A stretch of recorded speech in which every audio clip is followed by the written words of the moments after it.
তো একটা খুব সুন্দর ময়না পাখি আমরা মিরপুরে 1 নম্বর কবুতরের হাটে এসে দেখলাম। তো এটার বয়স নাকি 1.5 বছর।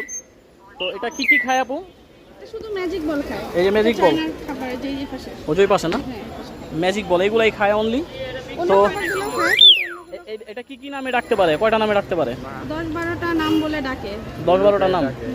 আচ্ছা 10-12টা নাম বলে ডাকতে পারে, দেখতে পাচ্ছেন। শব্দ করে। আচ্ছা আপনার এটা শব্দ করে।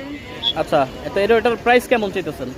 এটা ভাইয়া দাম চাইলে তো 15-20 হাজার টাকা চাওয়া যায়, কিন্তু আমি 20,000-25 হাজার না, এটা একদম 15,000 টাকা হলে সেল করবো। আচ্ছা একদম ফিক্সড প্রাইস এটা? হ্যাঁ জি ফিক্সড 15,000 টাকা হলে সেল করবো। আপনারা দেখতেই পারতেছেন এখানে এটা কয়েকটা ডাক দিতে পারে। নাম হলেও ডাকে, কথা শিখবে আরো। আচ্ছা তো আপনার ফোন নাম্বারটা একটু দেন যদি আপনার সাথে কেউ যোগাযোগ করতে চায়। ঠিক আছে, 01881276117। লোকেশন হচ্ছে মিরপুর 1 ঈদগাহ মাঠ। অনেক মেঘ মারলো।